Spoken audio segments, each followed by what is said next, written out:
So this is this BJ's hit was in 1983, and by this time, you had a pretty close working relationship with the great Merle Haggard. And not only, have you played guitar for Merle over the years and to this day, touring with them off and on and recording with them, but you've also written dozens of songs with them or for them.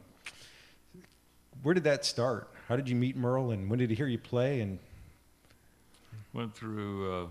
He heard me play first with Dottie West, and I wrote a song, and we took it to his session. That's whenever you could take the songs to the session and play them for him in between recordings.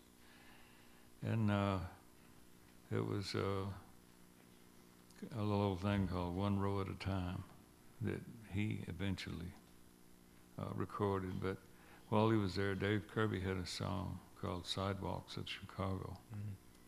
Mm-hmm. And while they were running it down, Merle was saying, we need a beginning on this. And Dave said, Red, what do you think? And I said, I think I know how to do it. And there was a lick in there that, and we ended up cutting the thing, just he and I, for the first half of the verse. And then whenever we got done with it, he said, I'm cutting in California in 5 weeks. I want you there. And he said, and by the way, bring that song of yours and Dottie's. Come on over. So we went to L.A. and cut it, and that was my first tenure with him. Was that song? Hey, I love that picture. I think that's the greatest. I don't know if y'all noticed that there's a wrinkle in his shirt. See right there? The drummer he always followed the ripple of that wrinkle in that shirt whenever he played. And whenever Merle didn't feel real good, the wrinkle didn't rankle like it was supposed to at times. So my job as a member of the Strangers was to play rhythm and make sure everybody got the feels on the songs, because I was fortunate enough to the majority of them that I set the tempos on them in the studio. But some great times with him, man. Just the first time that I visited him in 77, he just grabbed me up and took me in the back room. He said, I think I got a song I think is great. Tell me what you think of it. And it's called Think I'll Just Sit Here and Drink. Mm-hmm. And I said, man, that's great. And so we sat down and worked it out. And 2 days later, we were in the studio cutting it. Wow. But that was a way he and I always had a great rapport. I was standing on the stage of the Bob Dylan concert where he was opening for Bob Dylan. Now, can you imagine that? And Bob wouldn't let anybody in because he just had a death threat. And I was standing on the stage, me and Danny Griego, which Danny's here. Mm-hmm. And he said, he stopped everybody, and he said, this is the first time that Red Lane has been on a stage with me and couldn't play for me. And it just almost cried, because he and I are real friends, real honest to God friends. And he used to call Hank and I and play us new songs on the telephone. What do you think of this? Just, hey, don't get no better than that, boys. Red, this might be a good time to tell the folks about that guitar over there, that second one over there. Oh, the cheap one over here? The Red Lane guitar. Yeah, let me.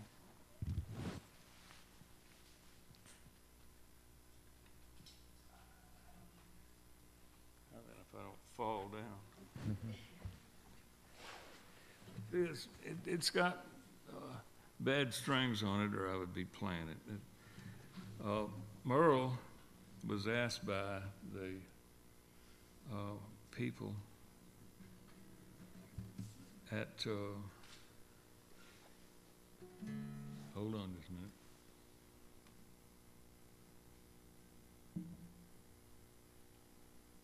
I can't see it. Just a minute. Still can't see it. Brett, are you talking about Martin? Yeah. Martin guitars? Yeah. Sometimes.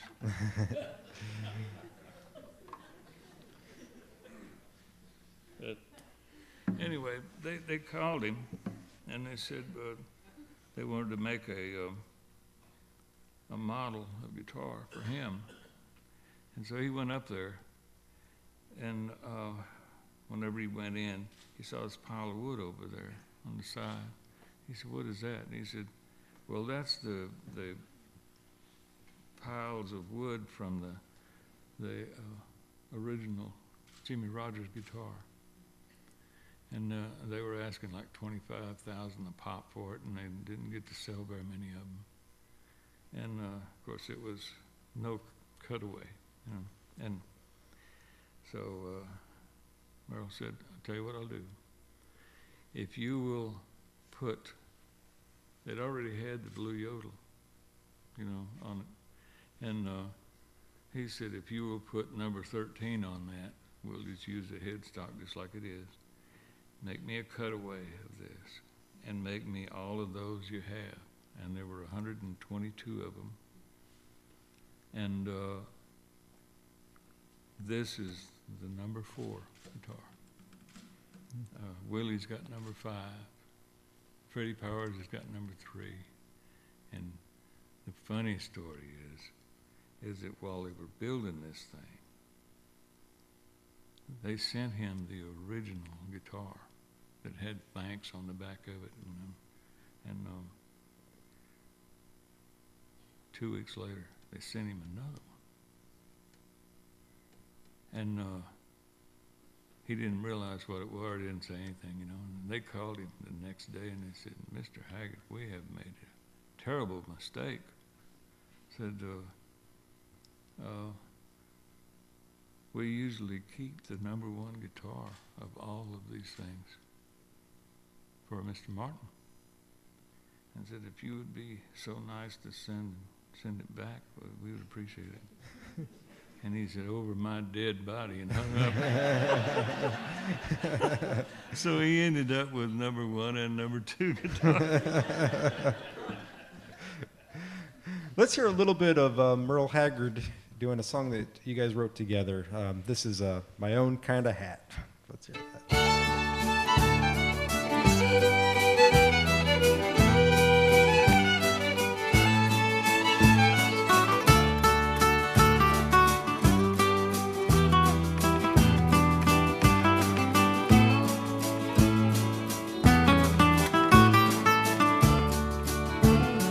Cowboys and outlaws, and right guys and southpaws, and good dogs and all kinds of cats.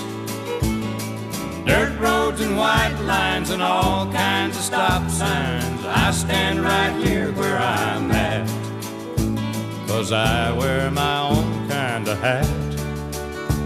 There's 2 kind of lovers and 2 kind of brothers and 2 kind of babies to hold.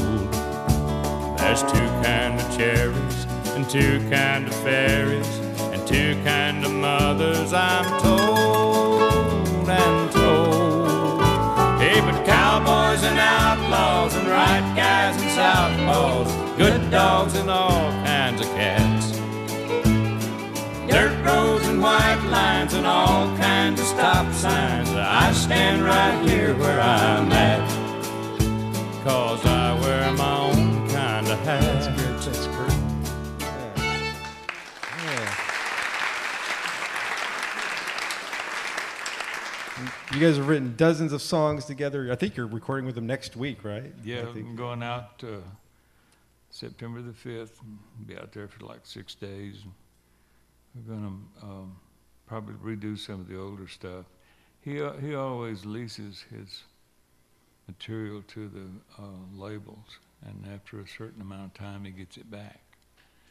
And what we do is that we redo some of those songs along with some newer ones, and then mix them up and make another album and put them out in like Walmart and those places. And just wonderful. I kind of like the little chicks we get every once in a while. Oh, speaking of chicks, Merrill called me. He said, Alan Jackson just cut our song. And I said, I think it's going to do pretty well. And I said, it already has. It sold 2.5 million. And he said, maybe we ought to get some more of our songs cut. And I said, are you kidding? And hung up on him. Of course, I called him right back. These photos we've been showing from last year at BMI, this was an occasion where they were honoring Hank Cochran, and some wonderful photos came out of that day. So that we've been showing all afternoon.